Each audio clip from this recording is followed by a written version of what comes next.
أنا قرأت سيرة عمر رضي الله عنه أنه سمع أناس على شراب فتسلق من درج رضي الله عنه ودخل عليهم في البيت. قال رجل: يا أمير المؤمنين، تجسست علينا ودخلت بلا إذن، والله سترنا وأنت ما سترتنا. قال عمر: استغفر الله وأتوب إليه. ثم خرج وصعد ونزل. قال: فما حاكمهم واستدعاهم، ذكرهم وهم في خلوة، وهم في خلوة في البيت. يعني مر عمر يسمع الصياح ويسمع الرقص، تعرف السكران إذا يجيب أغاني علوم ويجيب دواهي.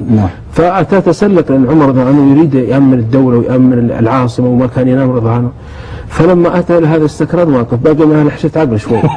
قال: يا أمير المؤمنين، تسلقت علينا وتجسست علينا ولم تدخل لم تدخل الباب. فقيه ما شاء الله. ولم تجسس. وبعدين فصل عمر.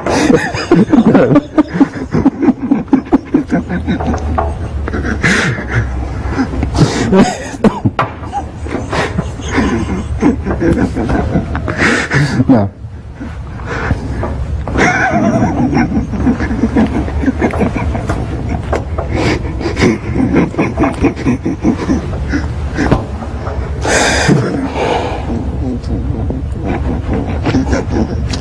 أحاول فقط المثاقفة معك يا شيخ فقط، يعني وضحك عمر ولست بفقه. حتى عمر تبسم من هذا، وقد ضحك الصحابة من مثل هذا.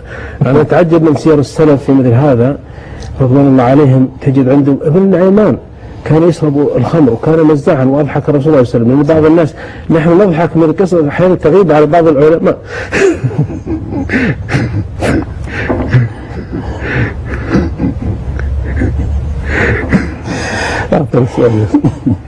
الشيخ عائد،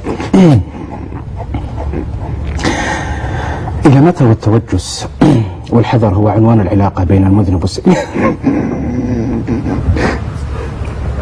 عفوا. هناك توجس وحذر بين العلاقة التي تربط المذنب.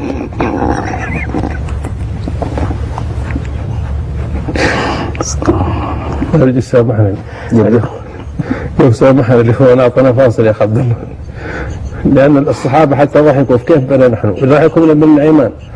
أعطنا فاصل يا أخ عبد الله.